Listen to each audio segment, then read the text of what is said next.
As a disclaimer before this video, there is no right or wrong answer for the top 10 heavy metal genres. Some might think that there is, but they're wrong. It's all subjective. I'm going to try to be a little objective with this list though, and try to examine some of the importance of some of the genres that we are going to be talking about today within this list. But I'd like to see your own list of the top 10 heavy metal genres down in the comments below. I think this is really important considering you can see from folks' lists just where their metal journey may have begun, either that or what they find to be the most important stop on their metal journey. Some of that's going to bleed out into this video for myself, but let's get started. Hi, I'm coverkillernation, and these are the top 10 heavy metal genres of all time, and we're going to start with number 10.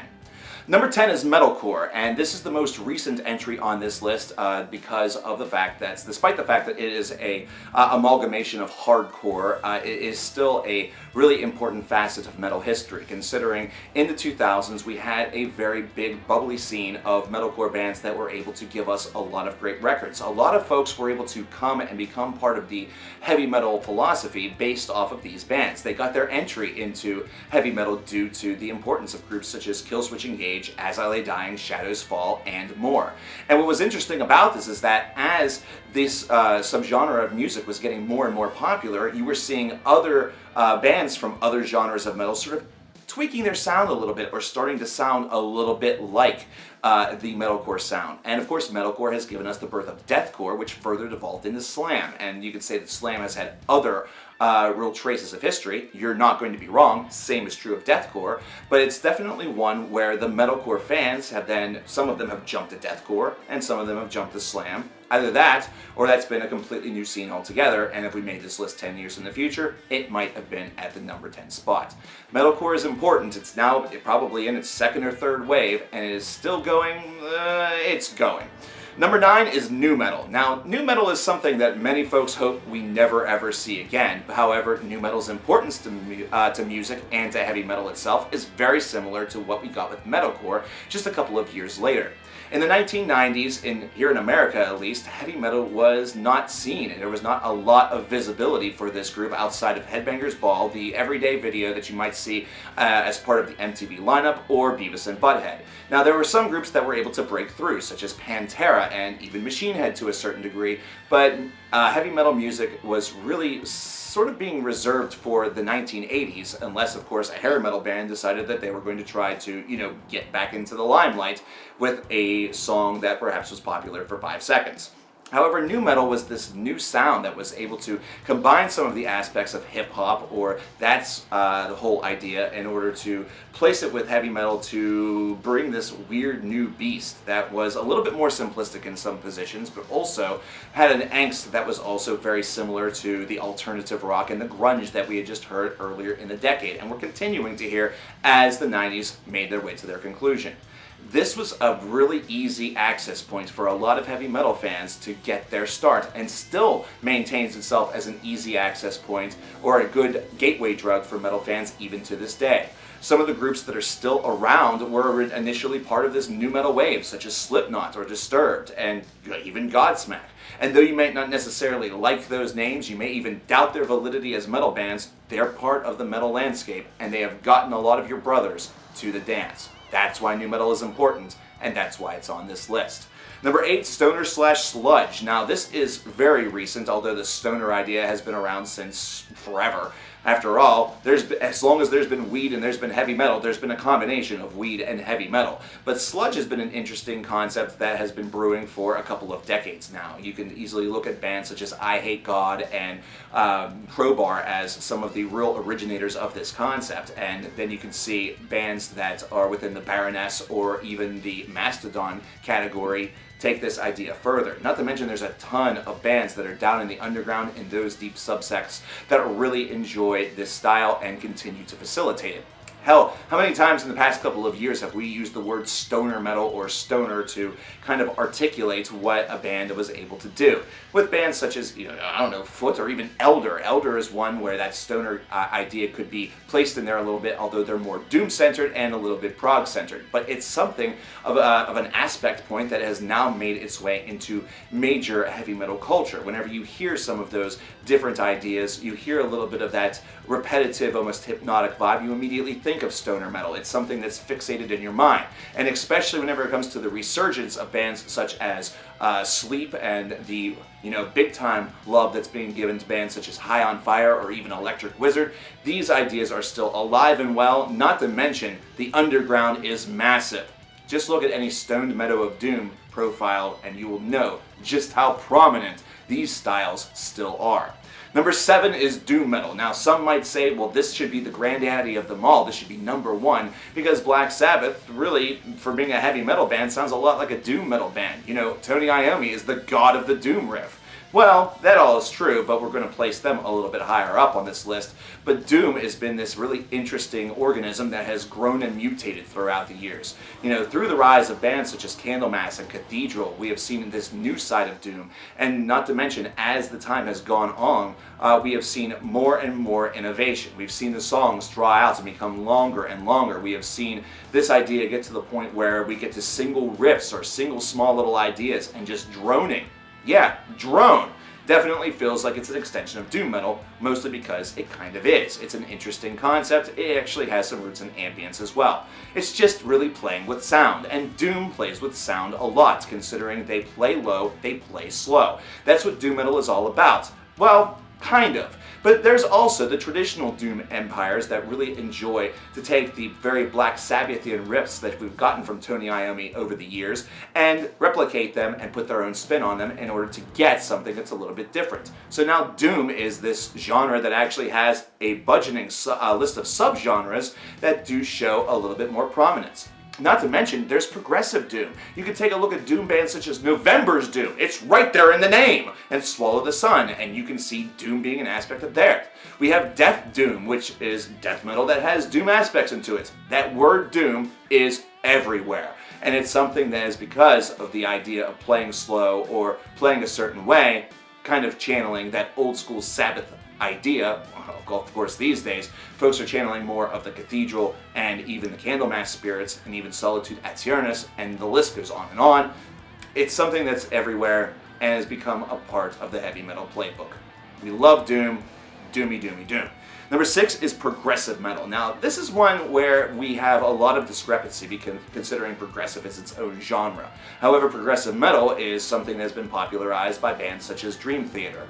But there have been a lot of other groups that have also forayed within this capability. We have groups such as Enchant that feel a little bit more attuned to progressive rock, but they're a heavier aspect to it. There's Queensryche that does that. And even these days, we have groups such as Haken and Leprous and Opeth that really are on that post-border between that progressive rock side and metal side, with that metal side oftentimes winning out. Now, we immediately, whenever we think of progressive metal, may consider a band such as Queensryche as the real forefather, despite it doesn't have the same sort of general aspect. You could also look at Fate's Warning's early days and notice that they were using an early form of progressive metal to their advantage. You could be very, very close to progressive metal in a lot of different regions, and that's why a lot of prog bands oftentimes carry both tags. Because prog rock usually is a little bit softer, but the minute that you get any sort of aggressiveness, that prog rock all of a sudden turns to prog metal, and kind of there you go. And plus, they're good handshake buddies. Progressive metal and progressive rock being together like that means that songwriters don't have to feel like they're fenced in or that they can't do all the different things that they want to. And trust me, they're going to just do that anyway because they're writing the freaking music because they want to.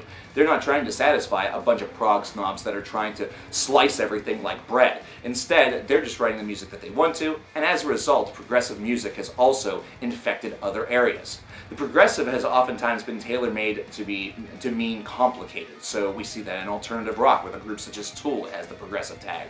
We see that in metalcore or deathcore. We see progressive death metal with a group such as Opeth. I know that we've mentioned them twice already, but that's not really any sort of surprise, as progression has infected death metal for quite a long time. I mean, take a look at Edge of Sanity's Crimson. You'll definitely see some of those ideas of long-form composition. And you also see them even in groups such as Green Carnation. Progressive metal is actually everywhere.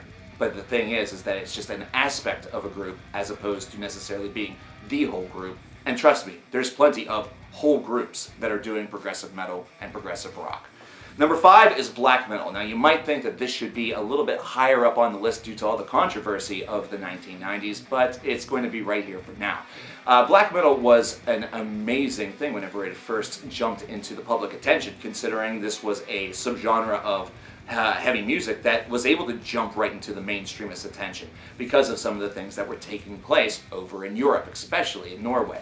And as a result of this, this was something that caused a lot of panic and sometimes, but also split the scene off into many different ways. It actually caused some scenes to war against one another. At one point, famously, black metal fans were against death metal fans because they felt that death metal was getting away from the concept of death and was not truly being evil enough.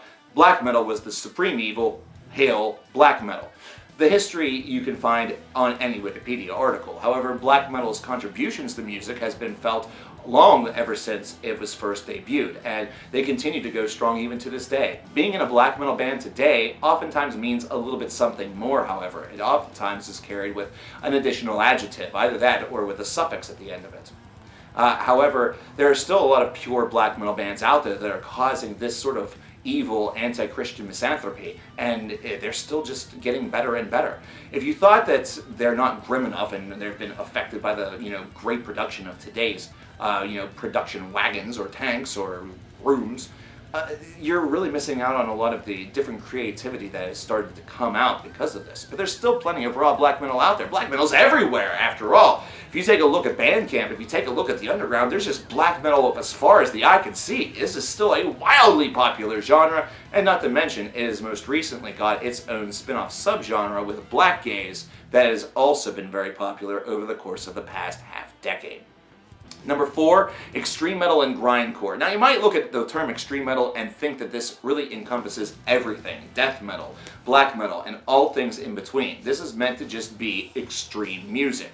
But grindcore and extreme metal oftentimes these phrases go to some of the more uncategorized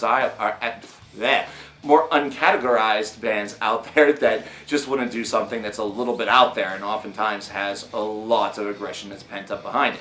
Grindcore was, of course, first made popular over in the UK and then brought its way over to the United States. They played very, very quick, very, very aggressive. There was a lot of overtones with punk music as well as thrash. They wanted to do something that was even faster than thrash and even more brutal. And extreme metal is able to do this exact same thing as well. You don't really hear the term extreme metal very much these days. It's more of a blanket term, but back then, extreme metal was one of the ways in which you really talked about all of these different styles or all of these different little subsects, these little scenes of metal that were going on and going around. So it was a nice way to sort of band them all together.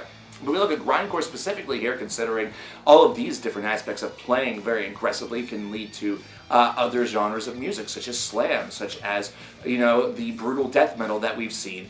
And really the list goes on and on. We've seen microgrind, we've seen porno grind, and porno grind, once again, bringing it up, kind of has some dark roots that we just experienced a little while ago, but that doesn't really matter. Grindcore's importance has also been based around the legendary status of those that have been able to give us these albums, with Extreme Noise Terror and Napalm Death, Carcass, still being names that are on the tongues of metal fans to this day, and they are still being listed as influencers for some of the groups that have come out in their wake. The importance of extreme metal is vast and huge, considering it was a vast alternative to what thrash and some of the other basic genres of music were offering. Extreme metal gave some folks a gateway into music that they never ever looked back from. Number 3 is the new wave of British heavy metal. Now you might think, once again, similar to Doom, that this should be right there at the top. This, after all, is the godfather of heavy music. If we didn't have this, we wouldn't have heavy metal. Well, this is my list, remember? And the new wave of British heavy metal was pretty cool. This was a great scene that came out of the late 70s and early 80s with a sound that is still being utilized or stated that it exists on records to this day. Simply put, if you listen to any, old school Budgie or some of the earliest Iron Maiden albums, etc., you were hearing new wave of British heavy metal. And it's a scene that still has a flickering, light that's on within the table. However, the real reason why this is not number 1, despite the fact it's sort of the foundation or the building block of heavy metal, is the fact that this is a style that eventually morphed into power metal. It was one that sort of saw the natural progression from new wave of British heavy metal to just flat heavy metal to power metal. And power metal is one of the big reasons why this makes it all the way to number 3. because power metal has become a vast storytelling tool, something that has taken that groove of new wave of British heavy metal and really take it to the next level, to take it to the next degree. Through this, we've seen shreds, we've seen operas, we have seen a lot of different storytelling whenever it comes to the fantasy realm, and we even have bands such as Dragon Force that were able to get breakout sensational stardom based off of Guitar Hero. We have video games, for Christ's sake, with power metal on them. And they also have the new wave of British heavy metal, with groups such as Iron Maiden being on there, as well as Black Sabbath. And I'm sure that there's downloadables, for other groups as well that were mentioned. And then you just have the history that you're able to tell with the new wave of British heavy metal, and all of this that has led into power metal. You talk about the bands such as the Tigers of Pantang, which may still be around and still doing things, or you may talk about a group such as Judas Priest that feels like they've gone on to bigger things, but they are still just an important part of heavy metal history. But now you can do the same thing with the whole entire subsect that has come from it, that power metal. Looking at groups such as Blind Guardian and Halloween, and going into Gamma Ray, and so many others that have been extremely important. And then even just looking in the past 20 years, Avantasia. So through this small idea, and through being a fan and wanting to extend this idea, that we have now gotten something that's completely and totally out of control and wonderful. That's the power of just one scene of heavy metal music. Heavy metal is never static, it always evolves. Number 2 is thrash metal. Now this one's a little bit more of a personal taste thing, considering I absolutely love thrash metal. It's been a fixture of my heavy metal journey ever since its very beginning. But thrash metal has been a genre that has had a very interesting history. It's very similar to hair metal, where it ended near the 1991 mark, and then lay dormant for about 8 or 9 years, or actually more like a decade. And then all of a sudden, whenever we got to the other side of the millennium, we had the revitalization. And the revitalization of thrash metal has been one of the best things that heavy metal has seen within the past 15 or so years. Because we have groups such as Creator that are putting out Album of the Year candidates. Meanwhile, we've gotten Megadeth back. Slayer has gone on strong. Flotsam and Jetsam had some killer albums throughout that time frame, even though they were sort of struggling to find their identity. Overkill has been one of the most consistent bands, period, no matter, what decade you're talking about. It's just been really nice to see. And then there's been all of the bands that have come back for the festivities. The Exoduses, the Onslaughts, the Heathens, all of those that have come back after long periods of absence just to get in on this fun. So we've gotten to see history literally repeat itself and seen thrash once again thrive. However, it didn't thrive in the mainstream, it just thrived within the overall concept of heavy metal itself. But thrash has had so much more to offer also. It's directly because of thrash that we have extreme metal, because they wanted something that wasn't thrash. So why would you, not include thrash in that conversation whenever the literal idea behind extreme metal was to do something different, something that wasn't just like that, or had some roots and foundations with a thrash band such as Slayer. You have thrashcore, which is part of deathcore or metalcore, or just the core genre as a whole, which is a very small subsect. But thrash has continued to, pay dividends whenever it comes to the shred department, whenever it comes to how that has been involved in some of the foundations of some death metal slingers or some, progressive music fans. Thrash literally has influenced the whole entire generation of music fans, considering not only was it a very important subgenre of music in the 1980s and beyond, but also because of the major media attention it was able to get itself during that same time frame. As a result, heavy metal all of a sudden was thrust into the forefront, and as a result, it has given birth to a beautiful, beautiful grouping of genres. And number 1 is death metal. Speaking of giving, birth to a beautiful grouping of genres, death metal in its purest sense is something that feels like almost a memory in 2019. Now, there are still bands out there that are pure death metal purists, which is a bit of a, whatever. They are still purists whenever it comes to this idea, but it is still one that oftentimes gets dissected and dissected and dissected. Almost like some of the lyrics of the songs themselves, death metal is dissected like a corpse after it has been dead and buried. This is such a vast and experimental genre. It is one that has literally gone every different direction. Whenever you talk about death metal, you have a group such as Cannibal Corpse, which is brutal, but then you have a group such as Edge of Sanity, which produces something with a progressive veneer, and then you have bands that have thrash and death, or death thrash, you have black thrash or black death, death doom. There are so many different concepts out there that have the feature of death in it that it is absolutely insane. Whenever it came to the turn of the millennium, there were death metal bands everywhere. So many groups that perhaps have gone by the wayside in our memory banks. But death metal was a huge and vastly important part of the heavy metal landscape. Really, with the birth of death metal, just like the birth of grindcore or the birth of black metal or whatever, with this occult personality that also takes things to that dark degree, a whole brand new portal was open for heavy metal that gave them a whole another place to explore and look for lyrical content and look for a brand new sound to make things even darker, deeper, and just more brutal for the masses. Death metal may not be the most important in your eyes, but I feel that death metal is certainly something that has really caused heavy metal to balloon and become ginormous. We've seen so many different things based off of this subgenre. It may be the single most important that our favorite genre of music has ever seen. Well, there you have it, ladies and gentlemen. My picks for the top 10 heavy metal genres. Did you agree with this? If so, let me know in the comments below, alongside of your list. Which ones, if any, were left off? I'm coverkillernation. Thank you very much for watching, and I'll talk to you guys next time.